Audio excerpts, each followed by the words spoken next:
Assalamu alaikum, peeps. Shalom, hotep. Power to my people. What it do? What it do? This is your boy Azakar, bringing you that heat straight off that mile. Coming about 150 miles per hour, straight through the middle. Can you hear it? I don't think you can, but you gonna feel it. Do me a favor, like this video, share, subscribe, hit that notification bell. You'll be notified every time I drop any type of content. Wow, man, it's February the 26th, man. I will not forget this day, ladies and gentlemen. It's been a pretty rough day for your boy, man. And of course, everybody got to go through their term of turbulence.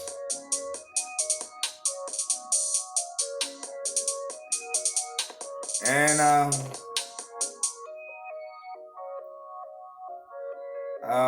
there's no unfortunately. I was successfully made it through my day today. But yeah, your boy ain't doing too good. It's nothing life-threatening, no shit like that.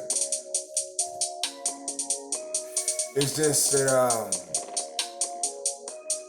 you gotta make wise decisions, man, on whatever you do. Everything have a ripple effect, you know what I'm saying?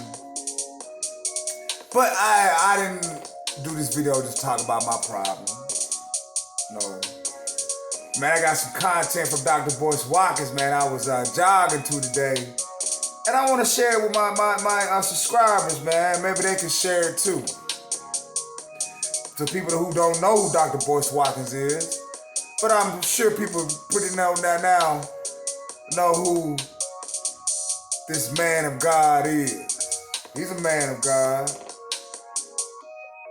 And he go hard for us. But he also challenged us too. On today's episode, he had sister girl Monique on now. And her and her husband, man, they just lay it for what it is. They lay it down. They lay down that foundation. So I'm going to play some of this audio, ladies and gentlemen, and you let me know what you think about it. So it's enough for me, enough for the music. We finna get into this audio. That's what I'm talking about. PBS for black people. Here we go. And do you think? And this is entitled, I'm gonna leave a link in the description box. I'm sorry. This is entitled "Monique has a lot to say about Oprah and Gayle." Ooh. As you sort of seen Oprah and Gayle kind of go after, and I did see that Tony Braxton video you put on your Instagram. I watched that, and I wasn't aware of that, so you actually educated me on that. And you've seen Oprah and Gayle, kind of do what they did when it came to Kobe and Russell and Michael, etc. And then I forgot about the Gayle King interview with R. Kelly, which netted her, tens of millions of dollars in that big contract she got. Why do you think that they are incapable of even mentioning the Harvey Weinsteins of the world while they're going down this trail of black people? What's stopping them from being honest about Weinstein the way they claim to want to be honest about everybody else? What did you just say Gayle got when she did that R. Kelly interview? Oh, she got tens of millions of dollars. That was right when she signed that $11 million deal. I think she got $11 million. Yeah, when she had R. Kelly acting crazy, going ham, meltdowning, I can understand. And she got paid because, she showed to get them views. God. You boys, what you think is stopping them from interviewing the ones that sign their paychecks? Oh, CPS. Stopping them. Oh, I imagine the powers that be, but I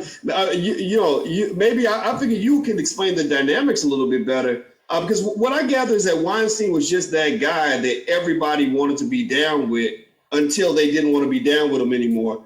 And so it's almost like it's an embarrassment for everybody who was ever affiliated with this guy.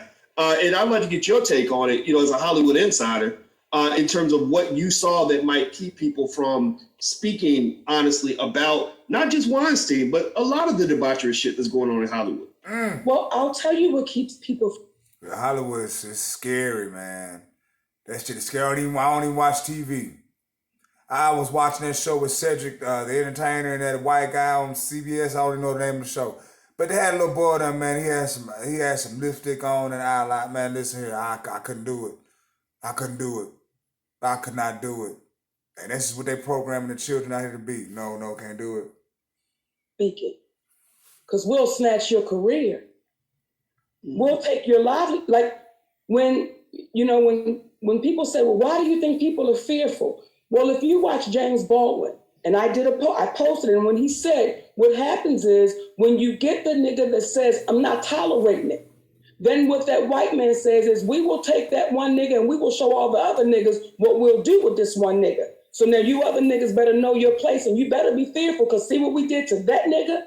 So I'm that nigga. We all that nigga. Everybody in the chat, if you are that nigga, say I. Monique crazy. I love it. When you are that nigga, but then you have to fight with people that look just like you. And you're saying, wait, why are you balling your fist up over here? Because you know what I'm saying is the truth. You know what I'm saying is correct, but they look back at me with eyes that say, I know what you're saying is true, Monique, but shit, I got a mortgage. Listen, I'm enjoying the life I'm living. And when you know about a man, and I speak of him as often as we can, Kurt Flood, who is responsible for free agency. See, I didn't know that. Monique educated. Like I said, this is PBS for black people. PBS. I'm going to show something that's big, going to make people learn. Or get some type of lesson. Or any little type of information. And I'm going to bring that shit. You hear me? But you never hear that black man's name. And that black man went to his attorney and said, if I raise hell about this, will I ever play again? And his attorney said, no, you will never play again. He said, well, will it make it better for the next one's coming? And his attorney said, yes, you'll change it, but you won't play again. So to watch a documentary of the black men that played with him, and they all said, we knew he was right, but we was too afraid to say something. So when you ask me, why don't we speak up? Boys, we've been trained not to speak up. And when you do speak up, you then have people like your friend, Leonard, who calls himself Charlemagne the God and gives you a title of Donkey of the Day because you're saying, wait a minute, y'all, this is not right. And every year that goes by that Kurt Flood is not in the Hall of Fame is in a subliminal way the Major League Baseball, MLB, saying, we cannot glorify someone who's going to stand up against us. So we got to keep it silent. So that man not only should be in the Hall of Fame, but he should also have something directed back to his family. A damn dollar from every Major League Baseball player who's ever benefited from free agency, $1. Because interestingly enough, what he was fighting for, two white guys end up implementing, but it happened quietly. But they had already did what he was trying to do, and it worked once it was affecting them. It's kind of like Richard Pryor said some years ago. A problem could be happening in the hood, but when it reaches white folks, it becomes an epidemic. Woo!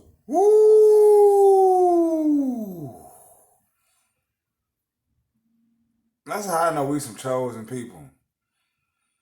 And we some strong people. We just fight amongst ourselves. But we are some special people, man. God, I love being black. I might not like the being on the road sometime, that type of effect of the world. As soon as the black man leave his doors, every day, not someday, every day, he got to go through some bullshit. I wish it was like credit card, we could pull out, bullshit card. I was like, y'all pull out the race card. Yeah, I wish we could pull that motherfucker out and the situation just change. Oh, pull out the race card. You gonna give me this house? You gonna treat me fair? I'm gonna get this job.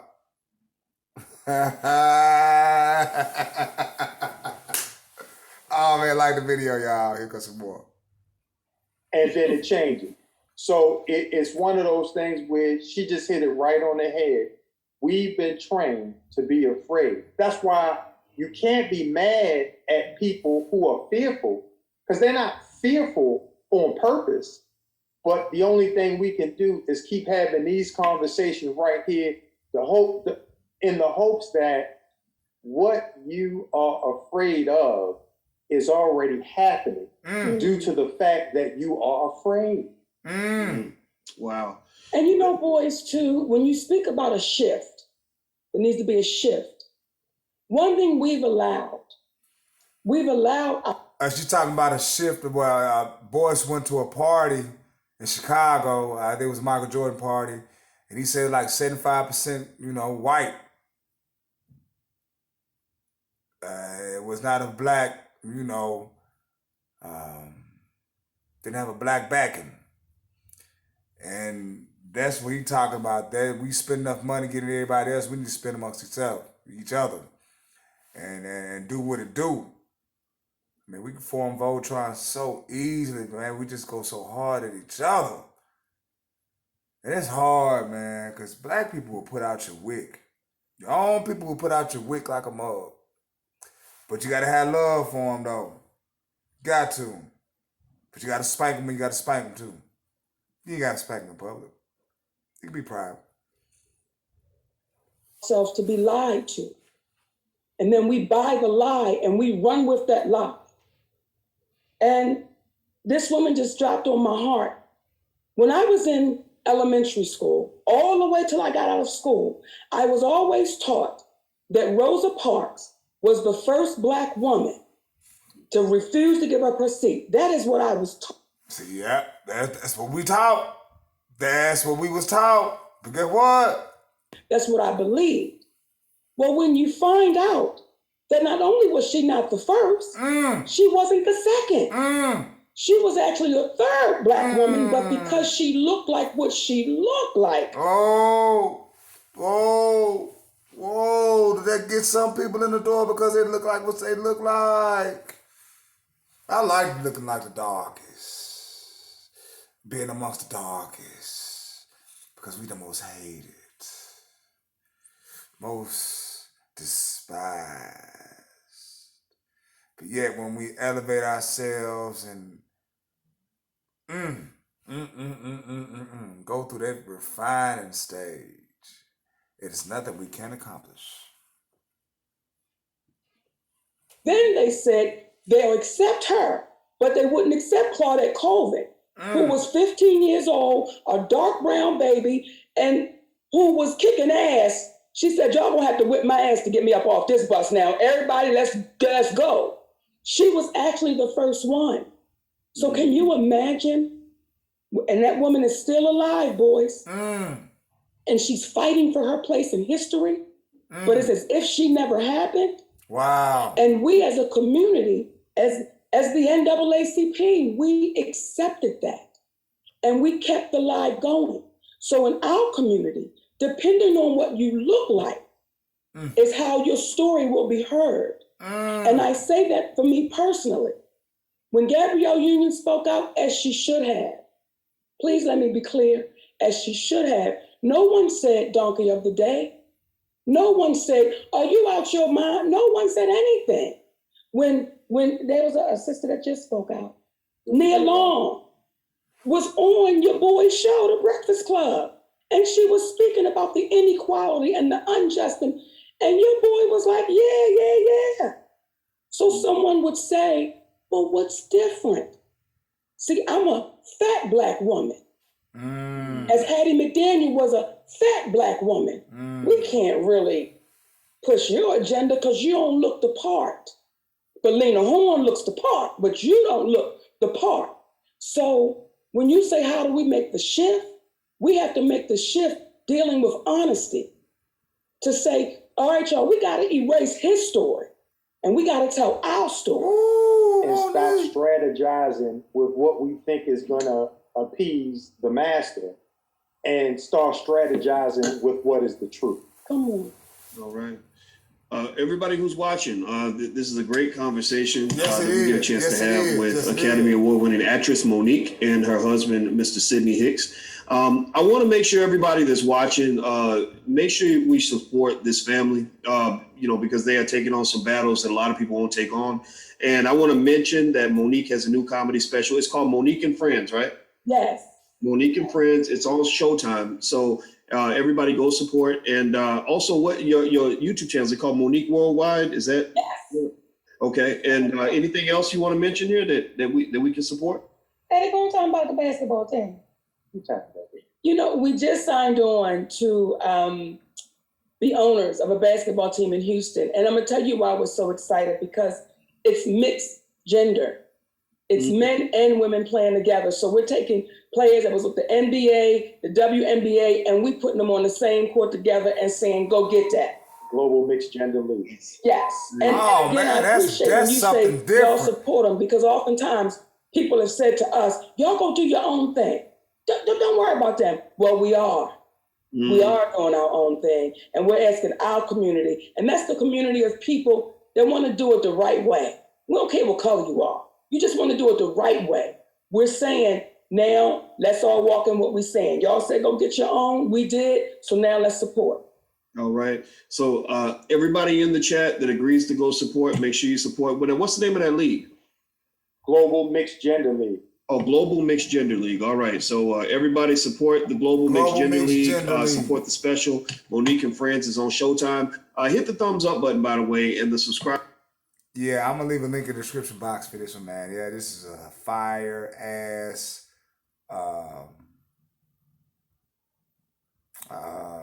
This is a fire ass video, real talk. And you still got about 33, 35 more minutes of it. So like I said, I'm gonna leave a link in the description box. You can check it out yourself. It's called Monique Has a Lot to Say About Oprah and Gayle. Oh, goodness. Classic. But thank you for your time and sacrificing. I want to appreciate you. And thank you once again. Like this video. Make sure you like it and share, subscribe. Hit the notification bell. Tell your folks to hit that notification bell. Try to get a little exposure. Peace and a ball of hair grease.